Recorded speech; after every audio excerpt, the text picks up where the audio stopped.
बच्चों, आज हम पढ़ने जा रहे हैं व्यवहारिक व्याकरण। व्यवहारिक व्याकरण यानी ग्रामर। तो हम सबसे पहले ये जानेंगे कि ग्रामर होता क्या है और हमें इसकी जानकारी होना क्यों ज़रूरी है। अगर हम इस विषय की गहराई जानना और समझना चाहते हैं तो सबसे पहले हम व्याकरण का जो प्रमुख माध्यम है उसके बारे में जानकारी लेने का प्रयास करेंगे। परमात्मा की सर्वश्रेष्ठ कृति है मनुष्य, क्योंकि उसके पास एक ऐसी शक्ति है जिसके माध्यम से वह पशुओं से अपने आप को अलग व्यक्त करता है और अपने मन में उठने वाले जो भाव और विचार है उनको वो व्यक्त कर सकता है और अपनी खुशी को दूसरों के साथ में बांट सकता है, दुख को दूसरों के सामने रख सकता है तथा दूसरों की फीलिंग्स, विचार आदि को वो समझ भी सकता है और जान भी सकता है। और इन सब का जो प्रमुख माध्यम बनता है वह माध्यम है भाषा। इस प्रकार उसके विचारों का जो आदान प्रदान का जो साधन है वो भाषा बनता है। तो भाषा जिसके माध्यम से मनुष्य जानवरों से अपने आप को अलग व्यक्त करता है और अपने विचारों को वो दूसरों के सामने रख भी सकता है और दूसरों की बातों को, विचारों को जान भी सकता है। तो इसी आधार पर इसकी जो परिभाषा है वो इस प्रकार निकलकर सामने आती है कि भाषा वह माध्यम है जिसके द्वारा मन के भावों और विचारों को दूसरों के सामने प्रकट किया जाता है तथा दूसरों के भावों और विचारों को जाना जाता है। यानी विचारों और भावों का आदान प्रदान का जो साधन है वो क्या कहलाता है? भाषा। और भाषा इसके द्वारा हम अपने बातों को लिखकर और बोलकर प्रकट कर सकते हैं। कभी कभी हम इनको पढ़कर और सुनकर भी अपने विचारों और भावों को दूसरों के सामने रख भी सकते हैं और जान भी सकते हैं। इस आधार पर हम इसके रूप के बारे में चर्चा करेंगे, यानी भाषा के कितने रूप होते हैं उसकी जानकारी लेने का प्रयास हम करेंगे। भाषा के दो रूप होते हैं, लिखित और मौखिक। मौखिक जिस माध्यम से हम हमारे मन में उठने वाले भावों और विचारों को बोलकर व्यक्त करते हैं वो माध्यम मौखिक भाषा कहलाता है। कभी कभी हम फ़ोन पे बात करते हैं या कोई हमारे सामने भाषण देता है या किसी के द्वारा कुछ भी बोला जाता है तो वो सारा बोलने का ही माध्यम होता है जो मौखिक भाषा के अंतर्गत आता है और इस माध्यम से वे अपनी बातचीत को दूसरों के सामने रख सकता है। लेकिन मौखिक भाषा हमारे लिए अस्थायी होती है, यानी उसका स्थायी रूप नहीं होता है, उसे हम काफ़ी समय के लिए सुरक्षित नहीं रख सकते हैं।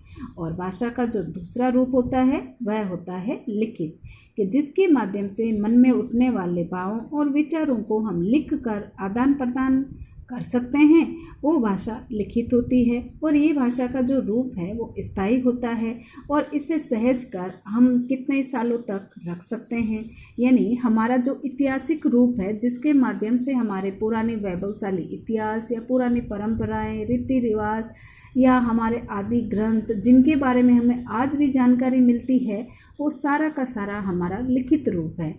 भाषा का लिखित रूप है जिनके माध्यम से हम उस पुरानी वैभवशाली प्राचीनशीलताओं की जानकारी भी हम आज के समय में ग्रहण कर सकते हैं। तो इस प्रकार भाषा के दो रूप होते हैं, लिखित और मौखिक, और इसके माध्यम से हम हमारे मन में उठने वाले विचारों और भावों का जो आदान प्रदान का तरीका है उसको अपनाते हैं।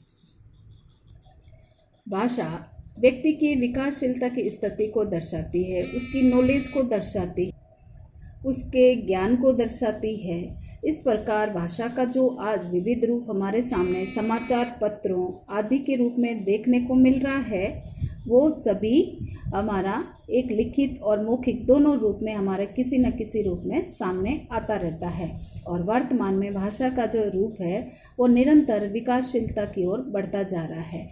इस प्रकार भारतीय संविधान द्वारा जिस भाषा को राष्ट्र और राजभाषा के रूप में स्वीकार किया गया है वह भाषा है हिंदी। और हिंदी को 14 सितंबर 1949 को राजभाषा के रूप में हमारे संविधान के द्वारा स्वीकार किया गया है। इस कारण ये हमारे राजकीय और प्रादेशिक सरकारी कामकाज की भाषा बन गई है। और विभिन्न प्रांतों में भी ये राज्य भाषा के रूप में, विभिन्न प्रांतों की भाषा के रूप में ये प्रचलित है।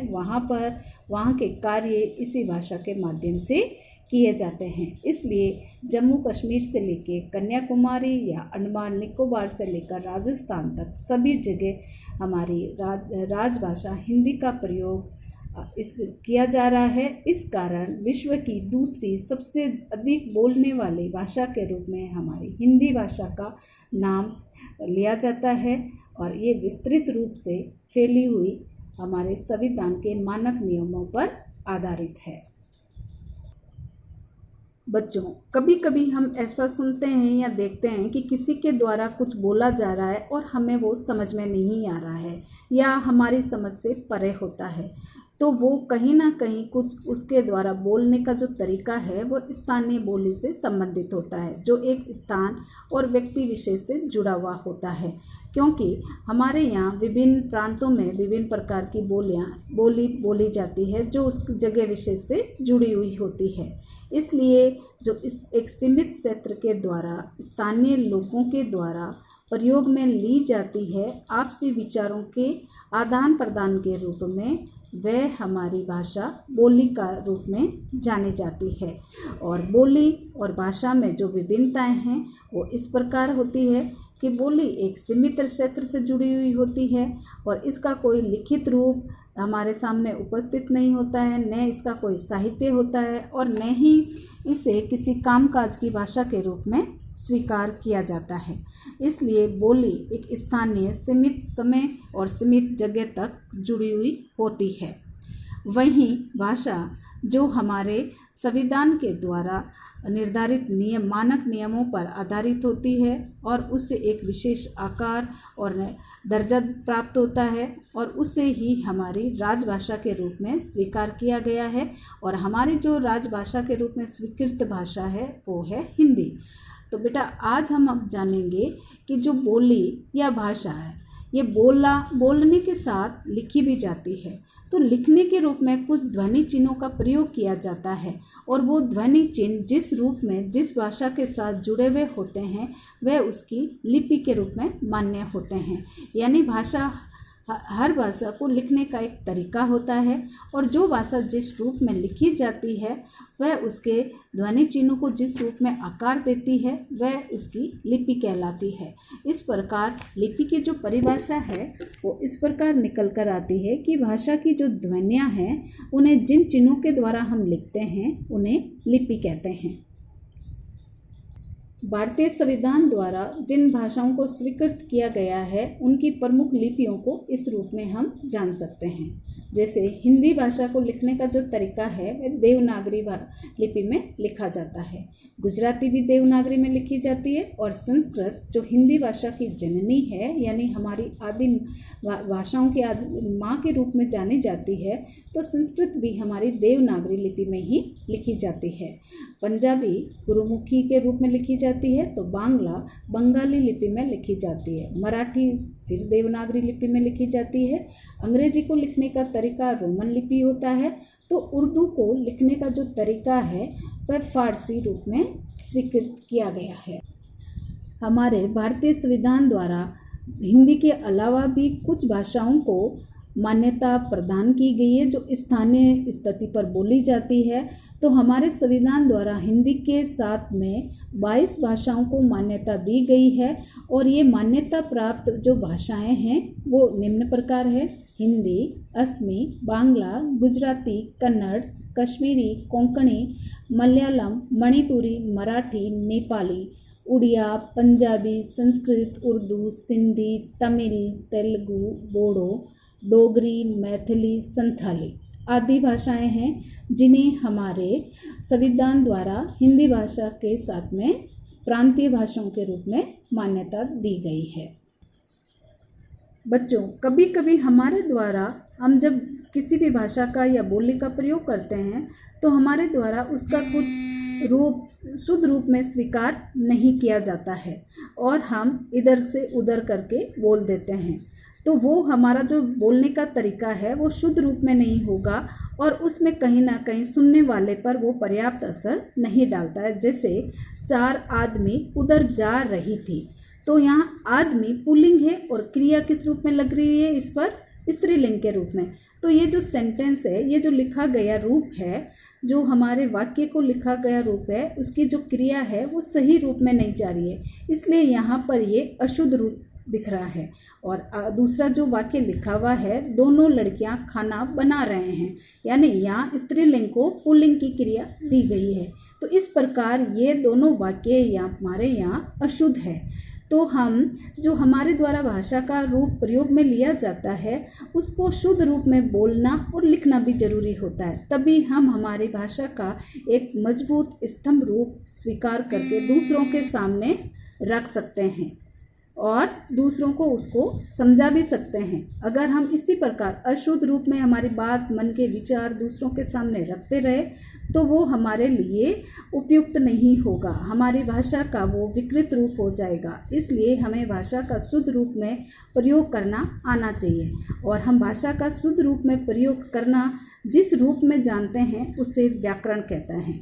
यानी व्याकरण के माध्यम से हम एक भाषा का शुद्ध रूप में प्रयोग होना और करना जानते हैं और वो शुद्ध रूप में प्रयोग हमारे भाषा के व्यवहारिक ज्ञान और अध्ययन से प्राप्त होता है और उसे हमें मजबूत करना जरूरी होता है।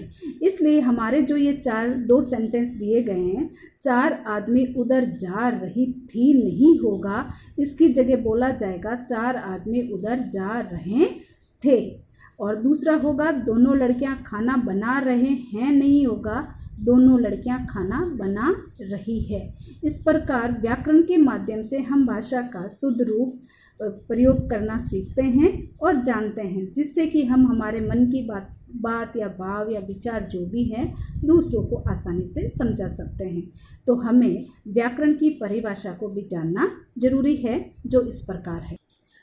व्याकरण वह शास्त्र है जिसके द्वारा हम भाषा के शुद्ध रूप जान सकते हैं और उसके प्रयोग का ज्ञान भी प्राप्त कर सकते हैं। यानी वह शास्त्र जिसके माध्यम से भाषा के शुद्ध रूप और उसके प्रयोग का जिसके माध्यम से हमें ज्ञान होता है, उसे हम व्याकरण कहते हैं। तो बच्चों, आज हमने हमारे व्याकरण के तहत पहला अध्याय भाषा, लिपि और व्याकरण की बारीकियों को जानने का प्रयास किया है और हम आगे इसकी जानकारी और लेकर हमारे इस ज्ञान को बढ़ाएंगे।